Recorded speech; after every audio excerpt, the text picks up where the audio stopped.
the night that changed everything. Jake Carter stood on the edge of the alien forest, his boots pressing into the soft blue grass. The sky above him glowed green, and 2 moons floated quietly in the sky. This planet, called Nyara, was Earth's first real contact with intelligent alien life. Jake was not a soldier. He was an explorer, a peacekeeper. He had been sent by the United Nations to build a friendly relationship with the Nyarans, the bird-like alien species that lived here. It had taken weeks to earn their trust, but now he was welcome in one of their villages. The Nyarans were tall and graceful, with feathers instead of hair and long glowing eyes. They didn't speak with their mouths. They used a special translation, chip, a gift from Earth, to communicate. Among them, one stood out, Ayla. Ayla was different, curious, brave. While others stayed away from Jake, Ayla sat beside him. She asked questions about Earth, about humans, about love, and about life. Her feathers were golden and her eyes sparkled with light from the moons. Jake didn't understand why he felt calm around her. Maybe it was her voice, soft and musical through the chip. Or maybe it was how she looked at him, not like an alien, but like a person, a friend. One evening, after a celebration dance in the village, Ayla took Jake's hand and led him into the forest. Her feathers shimmered under the stars. The forest glowed with soft, floating lights that looked like fireflies. It felt like magic. They sat near a glowing tree, its trunk warm and pulsing with life. Ayla looked at Jake with serious eyes. "Your people? They don't stay forever," she said through the chip. Jake nodded. "We come, we learn, then we go home." "But where is home if your heart is not with you?" she asked. Jake didn't know how to answer. He looked at her eyes full of questions, and felt something strange, not fear, not confusion, just connection. That night, under the alien sky, something changed. They spent the night together. No words, just quiet understanding, just warmth. It was not human love. It was something else, something deeper, older, like the planet itself, had brought them together. The next morning, Jake woke up alone. Ayla was gone.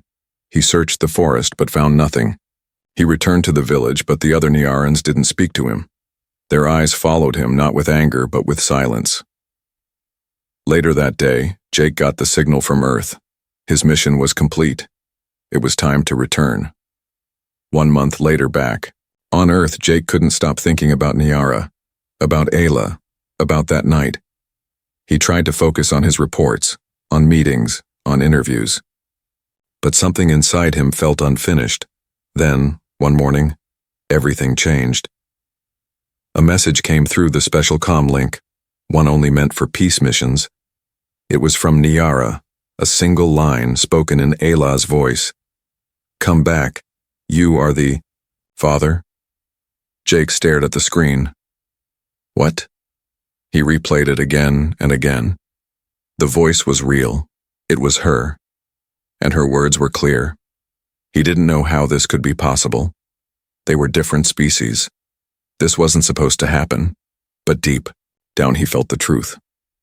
That night had meant something, not just to him but to her, and maybe to their world. 2 days later, back on Nyara, Jake returned to Nyara with special permission. He arrived alone, landing in a small craft near the same village. The trees looked the same. The sky still glowed green. But the air felt heavier. Ayla was waiting for him. She looked different. Her feathers were brighter. Her eyes were wide, serious. She walked up to Jake and placed her hand on his chest. "Come, I will show you," she said. They walked through the forest, deeper than before. At the edge of a glowing cliff hidden beneath a layer of soft vines, Ayla revealed a nest. Inside it lay something large, glowing, and warm. A massive egg. Jake's breath stopped. It was almost the size of a small human child. It pulsed with light. Blue, gold, and white. It looked alive. Ayla spoke softly. "Our child, not fully you, not fully me, something new, Jake didn't know what to say. He knelt beside the egg, feeling heat rise from it. As he touched its surface, a strange vibration ran through his body, like a heartbeat. Ayla whispered, "The elders do not agree. Some want to destroy it. Others want to protect it. I called you because I do not want to be alone in this." Jake stood, his heart racing. "I won't leave you," he said. Ayla looked into his eyes. "Then you must be ready. This egg is not normal. It is growing fast. It is different." Jake looked down at the egg again, realizing something. This was not the end of the mission. This was just the beginning. The egg Jake stood in silence, staring at the giant, glowing egg.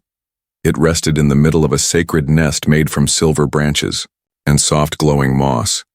The egg was beautiful, almost otherworldly. It wasn't just large, it felt alive. It pulsed with light.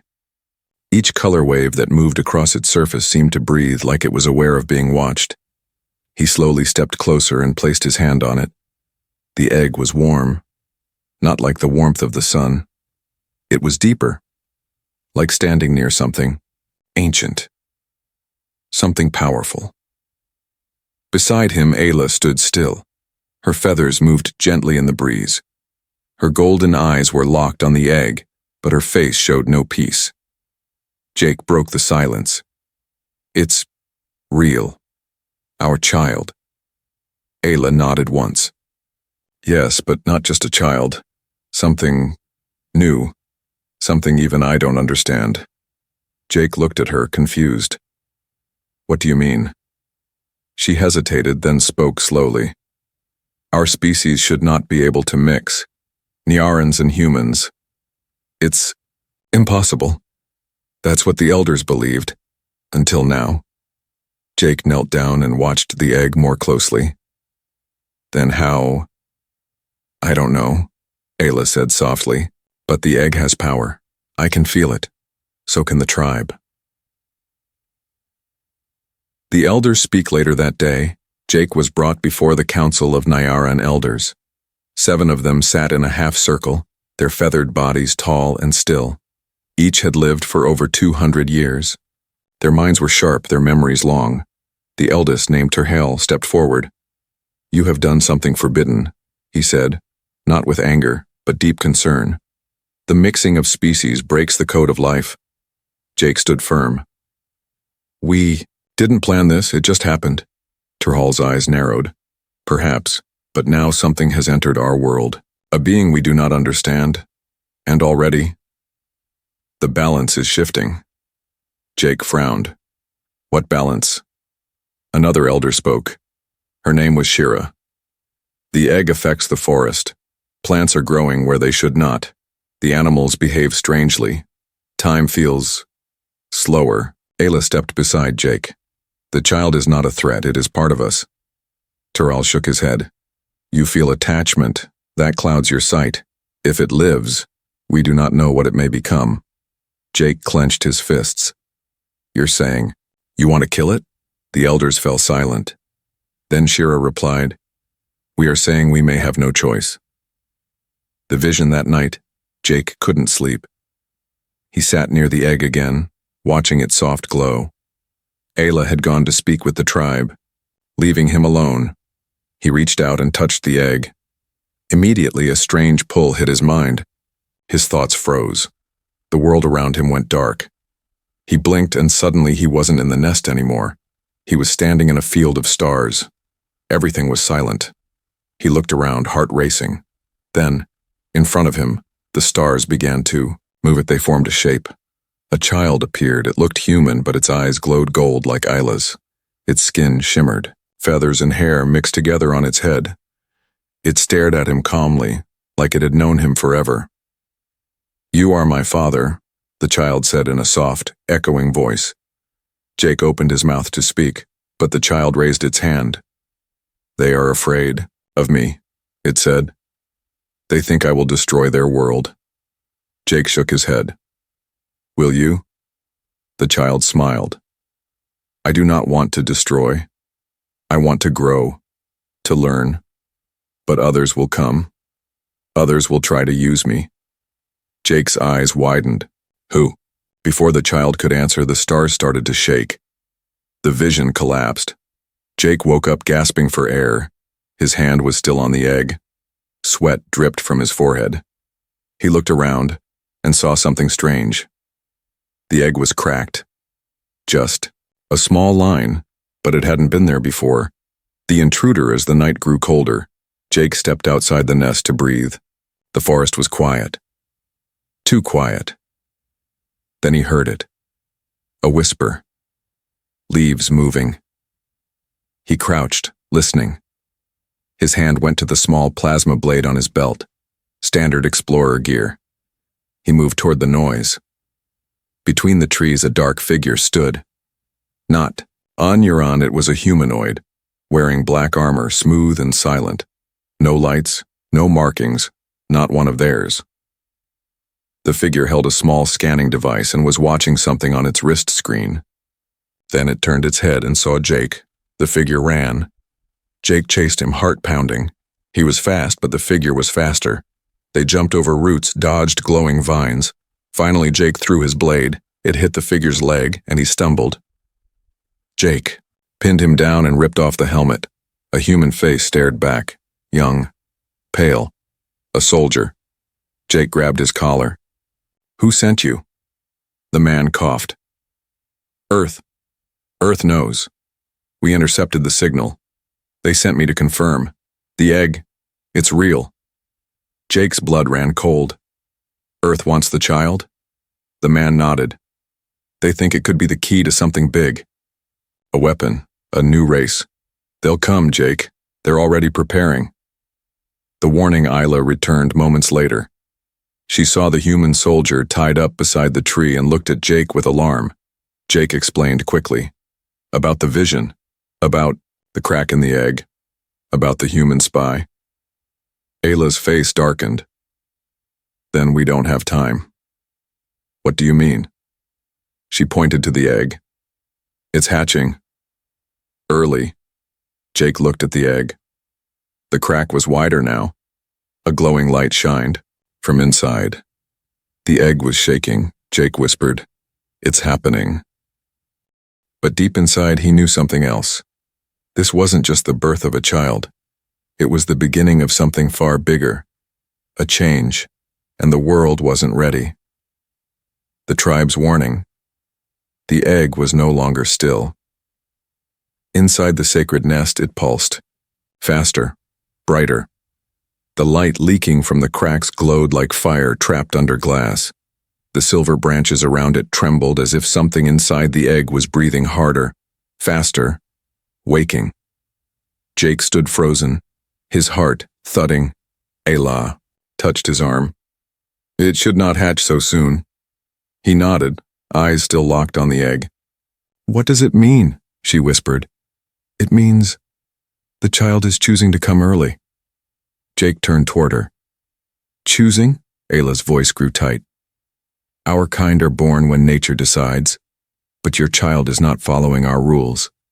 It is making its own." Before they could say more, a loud chime echoed across the forest.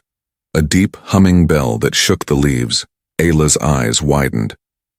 "The elders are calling the Storm Council." Jake had no idea what that meant, but he followed her without question. The Storm Council. The tribe gathered under the largest tree in the forest. Its trunk stretched higher than a building, its roots twisted like sleeping dragons. At its center, the elders stood with staffs that glowed blue. The Nyaran people formed a wide circle, silent, alert, feathers ruffled in the wind. Ayla and Jake stepped into the center. All eyes fell on them. Elder Tyrhall raised his staff. "The egg has awakened early. That is not a gift, it is a sign of danger." A low murmur passed through the crowd. Elder Shira stepped forward. Her voice was sharp. "This is not a child. It is a crossbreed, a mistake. Its power has already begun to change the forest, and now outsiders are coming." She turned to Jake. "Earth sent a spy. Do you deny this?" Jake shook his head. "I caught him myself." "I didn't." "No, but Earth, they're coming," Tyrhall's voice thundered. "Then this must end now." Jake stepped forward. You want to kill it? You don't even know what it is. We know enough, Shira snapped. It can control its own birth. It speaks through visions. It bends nature. That is not a child. That is a threat. Ayla raised her voice. You are wrong. I carried this child. I felt its heartbeat. I felt its peace. You feel love, Terrell said. But love does not stop destruction. Jake clenched his fists. If this child was born to me, then I will protect it. Terrell looked at him, calm but cold. Then you must leave. Take the egg. Go beyond the valley. If the child brings harm, it will not reach our people. Jake hesitated. What if we say no? The elder lowered his staff. Then we will end it ourselves. The tribe parted in silence. The warning was clear. The flight through the forest that night, Jake and Ayla packed quickly. They wrapped the egg in layers of protective cloth and placed it in a hover cradle. The egg was now glowing non-stop, cracks spreading across its surface like lightning. Faint sounds came from inside, breathing, heartbeats, and something stranger. A soft hum like music, but not of this world. They moved through the dark forest, guided by floating lights and Ayla's memory. Jake kept checking the sky. He knew Earth soldiers could arrive at any moment. If they found the egg before it hatched, it would never be free. Ayla stopped suddenly. Her feathers stood up. What is it? Jake asked. She pointed to the ground. The moss was blackened. The trees ahead were twisted. The forest was sick. Jake frowned. Is this from the egg? No, Ayla said softly. This is from something older. They moved on, reaching a hidden cave carved into a rock cliff. Inside, glowing crystals lit the walls. It was warm, safe, a place of ancient protection. Jake placed the egg down gently. It shimmered, almost pulsing with excitement. Ayla sat beside him. We wait. The dream of fire. That night, Jake had another vision. He was floating in space again, but this time, the stars were red. He saw Earth burning. Ships flying across the sky. Screams, fire, chaos. Then he saw Niara, split in two by a beam of light. The forests turned to ash. The moons fell from the sky, and in the middle of it all stood the child. Glowing, powerful, eyes full of sadness. Jake stepped forward. What happened? The child looked at him. They tried to control me. They tried to make me choose. I didn't want this. Jake reached for him, but the image shattered. He woke up gasping, and the egg was glowing white-hot. The arrival outside. A distant roar echoed through the sky. Ayla stepped out of the cave and looked up. Her voice was full of dread. They're here. Jake rushed outside.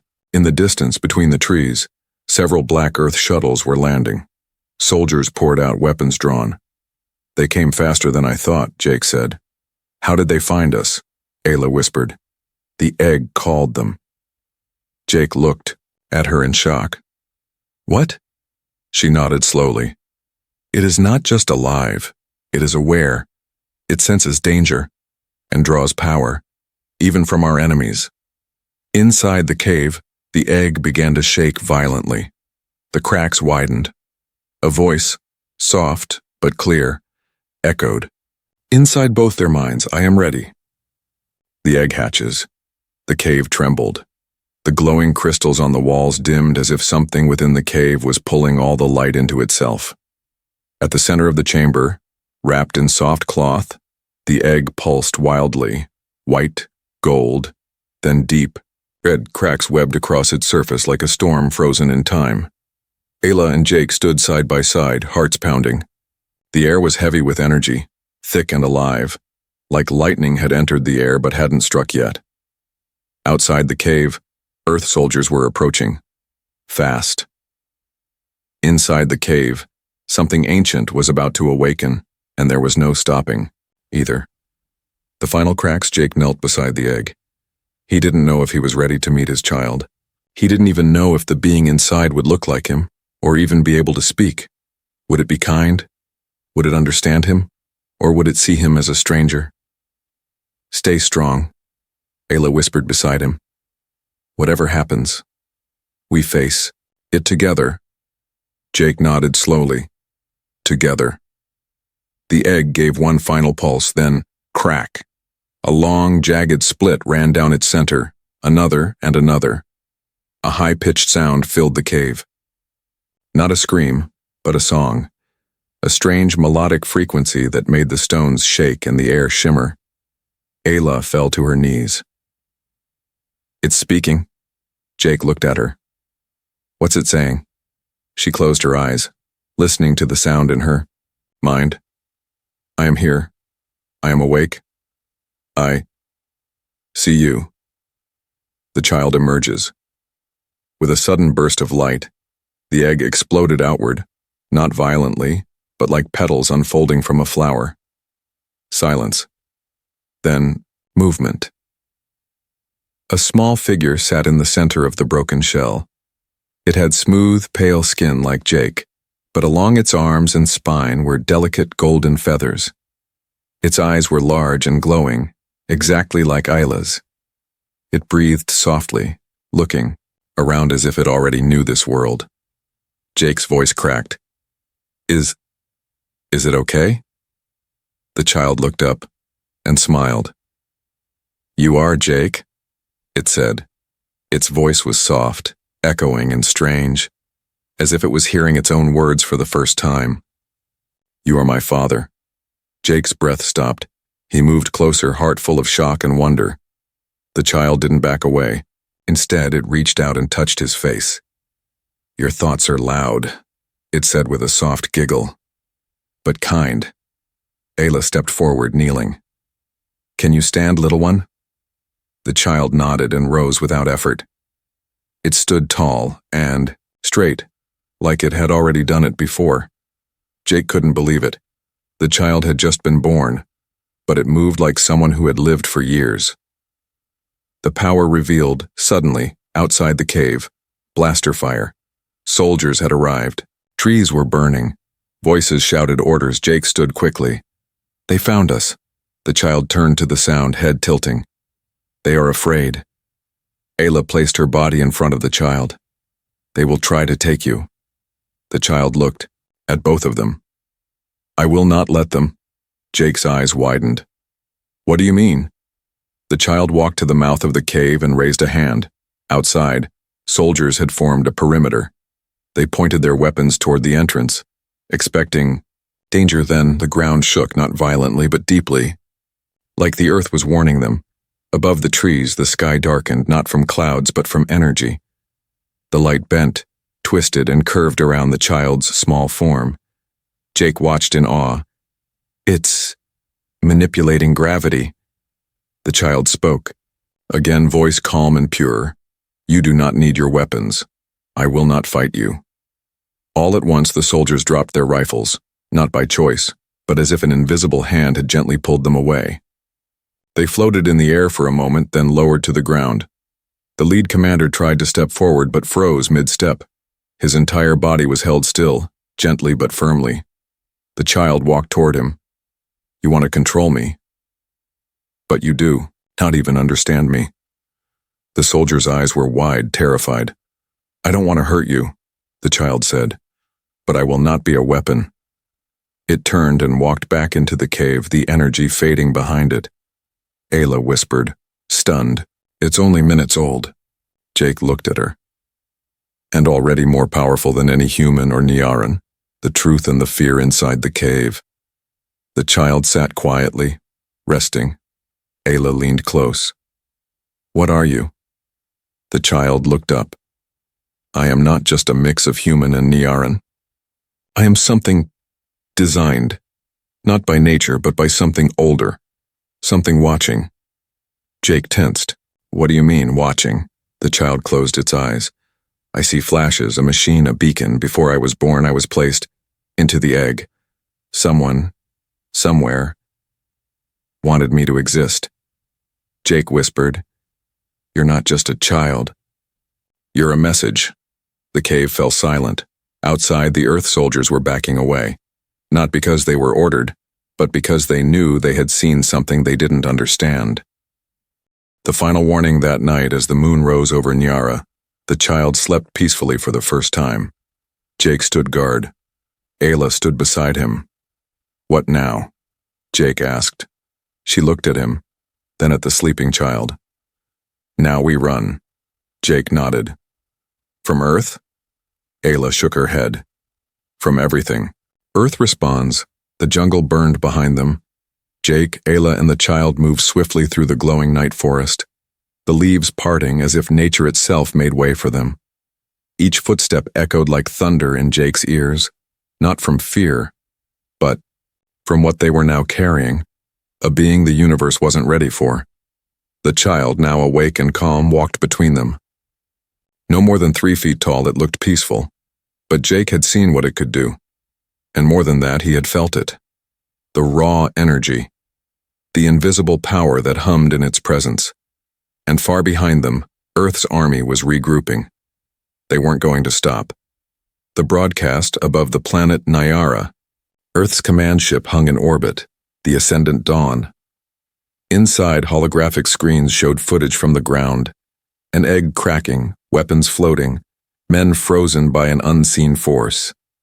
General Marcus Red watched in silence. He was a hardened man. 20 years in deep space, dozens of operations, but he'd never seen this. "A child," one of his officers whispered. "But not a child." Marcus leaned forward. "Is it alive now?" "Yes, sir. Born. And already showing high-level psionic control, gravity manipulation, thought transmission. Maybe more." Another officer added, "And it made contact with Jake Carter." Marcus narrowed his eyes. "Carter is a threat.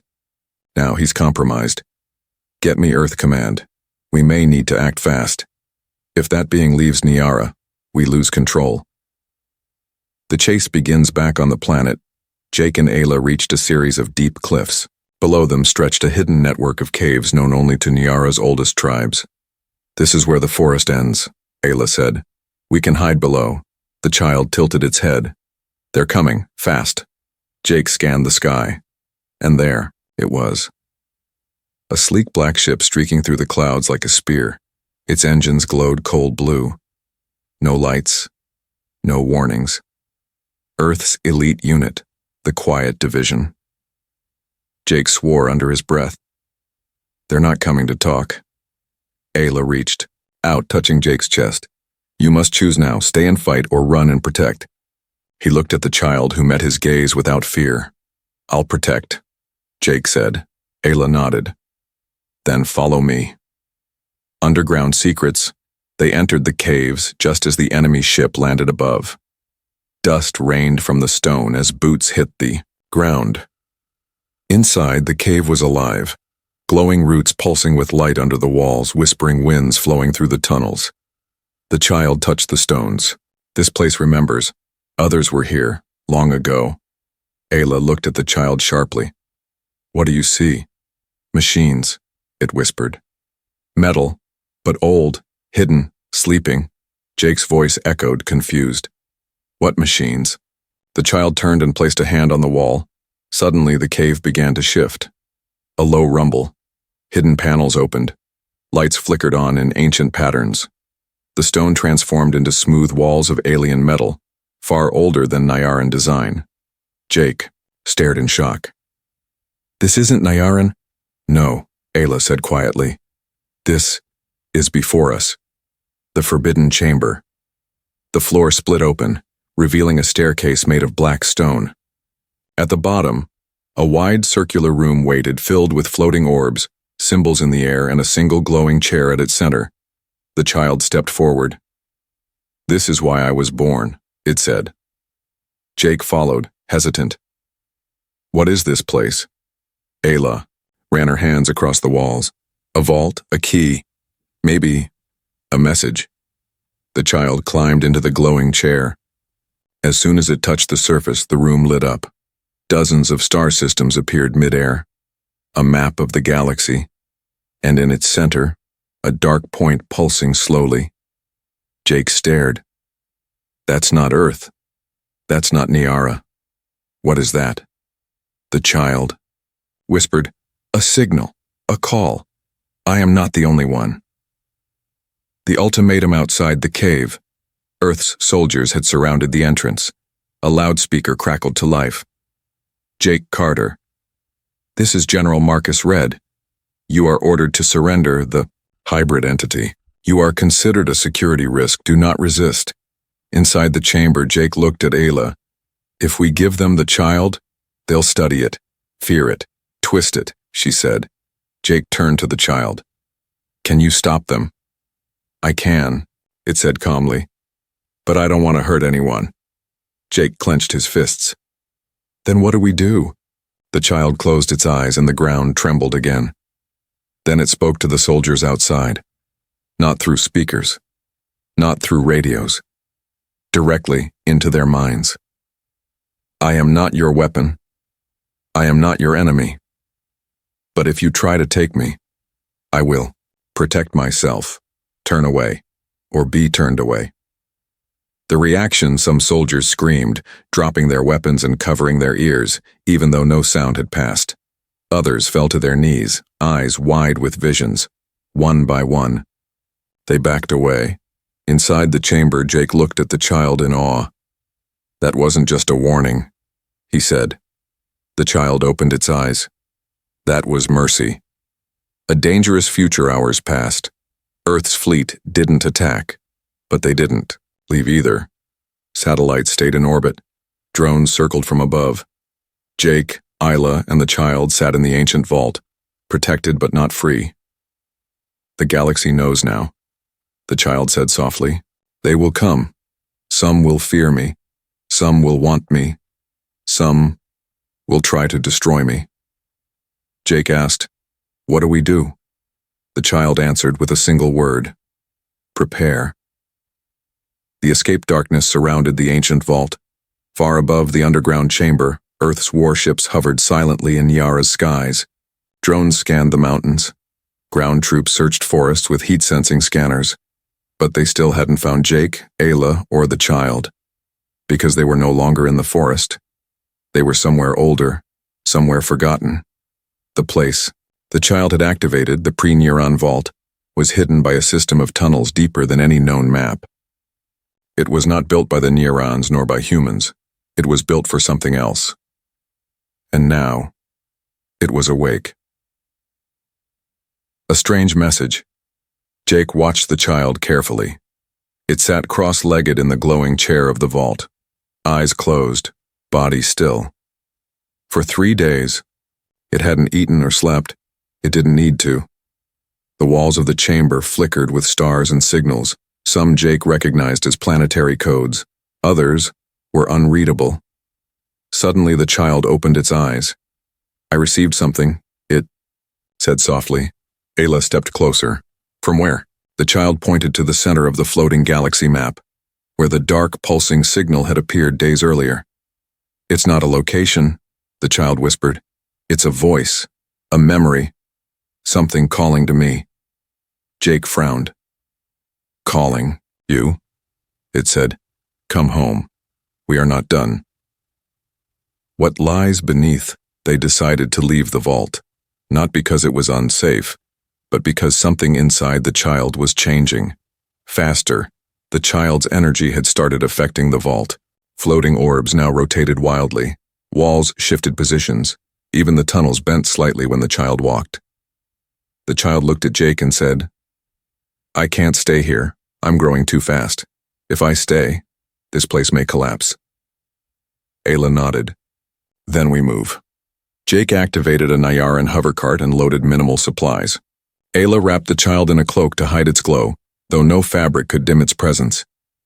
As they moved up through the hidden caves, they felt something new in the air. A pull, like gravity, but not physical. Jake looked up. "We're being tracked, aren't we?" The child didn't answer. It didn't need to. The betrayal. When they reached the forest edge near the Black Rock Cliffs, they spotted a small fire. Someone was waiting. A Nyaran. Jake held up his hand to stop the others. The Nyaran stood, a lone feathered cloak waving gently in the wind. It was Elder Shira. She stepped forward slowly. I came alone. Jake didn't believe her. I told the others I was scouting for you, Shira said. But I've come to offer something else. Ayla's eyes narrowed. Why? Because I've seen the visions too, Shira replied. I saw what this child will become. Jake moved closer. Then why are you here? Shira looked at the child and bowed. I believe you are meant to lead, not be hidden in a cave. Jake stepped forward protectively. You're saying you want to help us now? Shira raised a hand. I'm saying the other elders have made a deal. Ayla tensed. With Earth? Shira nodded. They agreed to hand you over. In return, Earth promised to leave Nyara alone. Jake's jaw clenched. And you? I never trusted Earth, she said. They fear what they don't control. Jake looked at her with suspicion. So you're here to warn us or trap us? Shira's feathers shifted, uncomfortable. Both. I told them you'd be near this cliff. A tracker is already in the soil. They will arrive within the hour. Jake cursed under his breath. But, Shira added, if you leave now, I can buy you time. The desperate run they ran. Jake guided the hover cart through the narrow pass between cliffs while Ayla flew above, using her wings to scout. The child remained calm, but its glow began to intensify. Something's coming, the child said. Not soldiers. Something worse. Ayla landed beside them. There's a new ship entering the sky, bigger, blacker than the others. It's not from Earth. Jake looked up and saw it, a shadow vessel. Long, silent, no lights. It moved like smoke across the stars. Ayla whispered, That's not Earth tech. The child suddenly froze. Its eyes went wide and its mouth trembled. I know that ship, it whispered. It's from the place I dreamed of. It's where the signal came from. Jake looked at it. Are they your creators? The child whispered. No, they are my jailers. A terrible choice. The shadow vessel began to descend. Its energy field reached the mountains, cutting off satellite feeds. Earth's drones dropped out of the sky.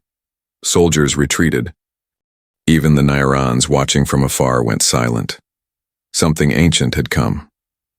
Jake, Ayla, and the child reached a hidden cliff path with an old emergency launch pod left behind by early explorers.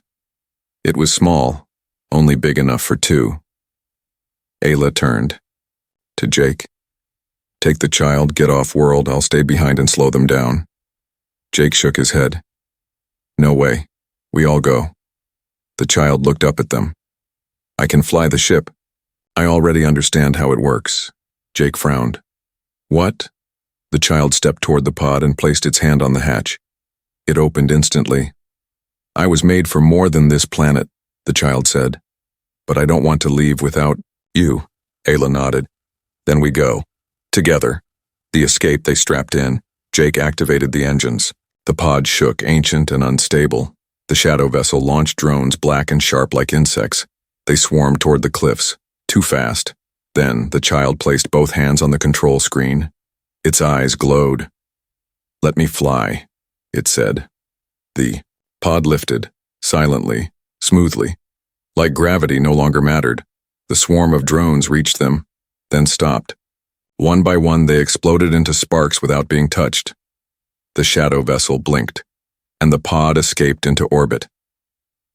Above the world as Nyara faded below them, the child looked out the window. I don't think this ends here, it said. Jake leaned forward. What's coming? The child turned to him. Everything. The final choice. The stars stretched endlessly before them. Jake, Ayla, and the child drifted in silence through the black void. Their escape pod hummed gently, moving on invisible energy, the kind of technology no human had ever seen, but the child understood perfectly. Jake stared out the viewport at Nyara, now distant and beautiful. A living world they had just left, behind, maybe forever. He turned to the child. You said they were your jailers. The child looked up, eyes glowing faintly. Yes, not creators, not parents. I was not born from love in their minds. I was built as a seed. Jake frowned. A seed for what? The child pointed to the distant stars.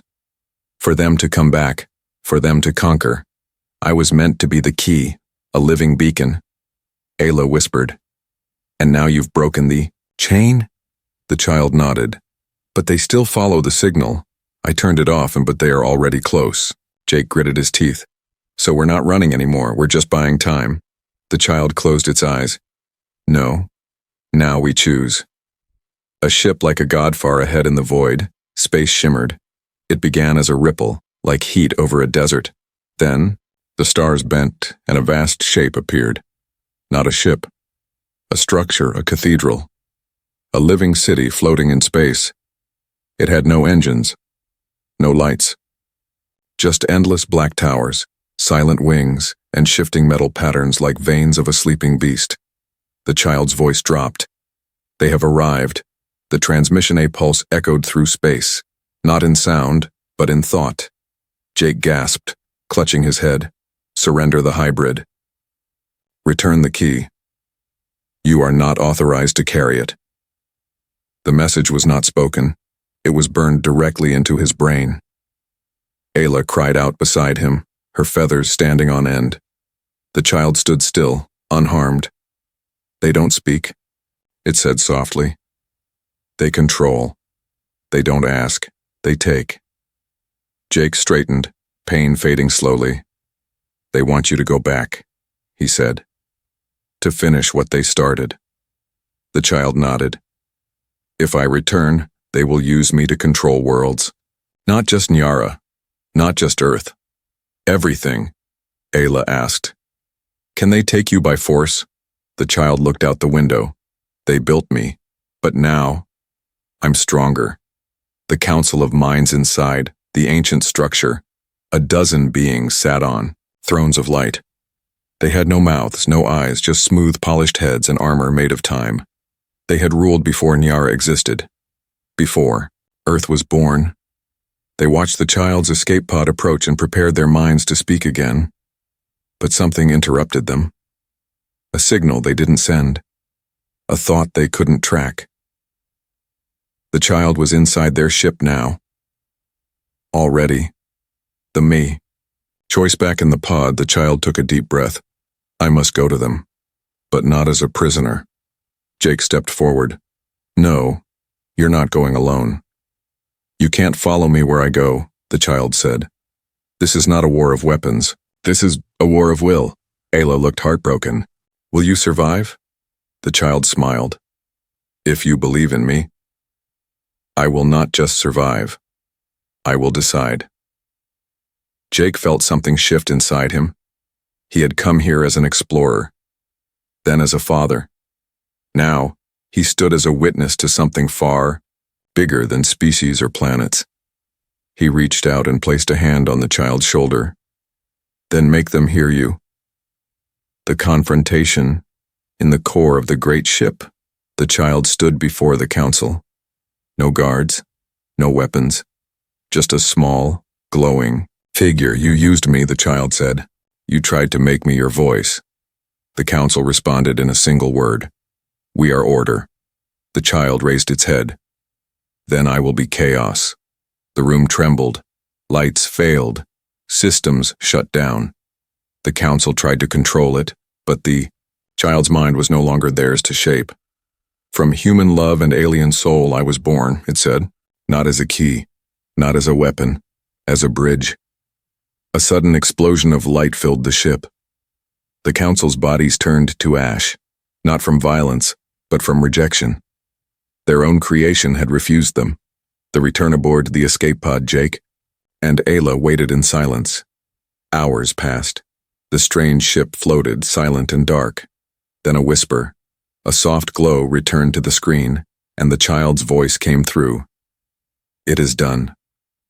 The black ship began to fall apart, quietly. No flames. No noise. Like dust returning to the stars. A moment later, the child appeared on the pod again, standing, calm, a little taller now. Its glow had changed, brighter, warmer. "I made my choice," it said. Jake and Ayla embraced it, tears in their eyes. "You chose life," Jake whispered. "I chose freedom," the child replied. Epilogue. Years later, Earth and Niara formed an alliance. The child, now known across galaxies as the Hybrid of Peace, disappeared into deep space, leaving behind a message. "I will return, not as ruler, not as savior, but as a reminder that from love, the future was born." Some say they've seen the child on faraway planets. Others believe it still watches over both worlds in silence. But one thing is certain, that one night, between a human and a feathered alien girl, changed not just two lives, it changed the galaxy.